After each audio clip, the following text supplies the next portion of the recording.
There is an awesome feeling inside of you when you begin to realize that there is a spiritual mindset to be a prosperous leader. I've spent a season with you already on this, just ministering 2 20-minute sessions on what I feel helped me to become a prosperous leader. I see so many that are finding their way into retirement, finding their way into the last days of their life, finding themselves into their 70s and 80s, maybe slowing down more than they ever dreamed they would be slowing down, and still relying on the old mindsets that brought them through most of their ministry. Now, I do minister to leaders. If God gave you a vision, or God gave you a ministry, He gave you what He felt you could do. He did not ask you to do something you could not do. So as soon as you begin to vocalize to everyone around you that you have a mandate, that you're going to begin to minister, the onslaught comes against you in a cultural wind that you cannot imagine. And unlike many things that we're seeing in the political news today, where they're fighting each other, the disloyalty, the corruption on either side, you see that many people you thought were your friends become your enemies. Their fear overtakes them as you step out of the normal mindset and head for a new walk with God. You see, here at ICCI, we are jealous of the independence of the independent preacher. Now, in years to come, I may have other ideas about even that and how much greater independence you have, but I will never have a less idea of how independent a vision from God is. So what has changed in the last 40 years of my ministry is my understanding of the marketplace ministry, of the ministry that God will give you an idea that only He can sustain. That God will give you an idea that many times is outside the congregational model of the church, and He has to supply it through your hands, through your mind, and through others that would come along and maybe do a business consultation with you, or a deal, if you want to call it that, and never would they give you a donor opportunity to give you money. That's completely outside of the congregational mindset.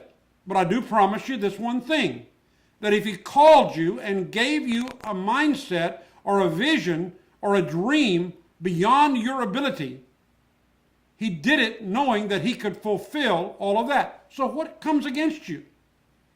Well, winter, spring, summer, and fall are the corresponding things that we call the cycle that we live in of the weather. But spiritual weather, you can begin a spiritual season anytime you want. It's not like the natural realm.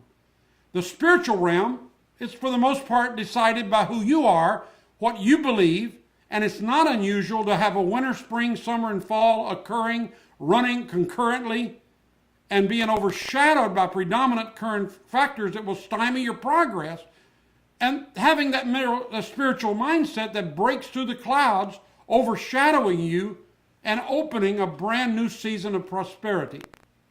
So, what is this importance? We are going to unpack the 15 things that I work with. I understand there's a lot of people that have 5 of this, 7 of that, 8 of that, 9 of that. It just so happened that I had 15 things. I probably could put up 15 more things that have dealt me strength. In fact, I will be talking about other things in days to come. But if you look at who was least qualified, of the least ability, when I left the congregational mindset, when I walked from the traditional church philosophy, theology, way of doing things, I was told I love you, but I will not help you. I love you. I'll have good lunch with you. I'll have good holidays with you, but I will not help you. If God's with you, God must do this. Well, that's the same that was with Mary. Mary was told by the angel, you're going to have a baby. An angel said to her, you're going to have a baby. An angel said to her. Now, who was she? Some great prophet or religious person that saw an angel? No, she was a simple woman that an angel spoke to her. So she said, and she should, and you should, question directions that come from supernatural authorities. You should say, how is this going to be? I want to hear, I want to see some biblical foundations based on this. And the angel said to her, the Holy Ghost shall come upon you, and the power of the highest shall overshadow thee. And therefore also that holy thing which shall be born of you shall be called the Son of God. Now, this is where I am on unpacking these things that are written and I preach to you. I can think of dozens of things and ways that God showed me how to protect the holy thing that was inside of me, how to protect the vision, how he funded the vision, how he took me different places. And the very first one that we strengthen you with is you have to come to a place to say, I will live and not die. Psalms 118, 17. I shall not die, but live and declare the works of the Lord. That has to come into you beginning numero uno. Number one, it has to be in your spirit that this holy thing is going to live and not die. I'm holding in my hand a U.S. bomb. This mortar was found in a strange place because I was in a strange place. I had been in South Africa. Gayla and I she was with child, she was with Angela, and I was traveling, I had a car and a trailer, and preached under a tent many days, preached in many old style churches, great revivals. Oh, I was rolling the high life of the ministering evangelist. And when you're the ministering evangelist, it shines on you and you alone. But in the dark hours and the dark nights, Satan comes and says, you did it now. You're going to die in this thing. This thing's not going to live, because when we moved up to Rhodesia, which is now Zimbabwe, I had no car. We sold my car, and I became at the mercy of another ministry. I went where they said. I did what they said. I did the projects and served obediently that ministry. But when I got the chance, with no car, I jumped on the hitchhiking trail. And there were great convoys in those days. In those days, they traveled by military convoy from city to city and to outpost. And Gayla and I would get on and bum a ride, hitchhike a ride. There'd be long lines of cars waiting to go with the military, all the buzzing of all the different military vehicles around you, planes overhead, helicopters waiting on some bomb or explosion down the way to destroy the trip. And we were thinking always, I'm going to live and not die.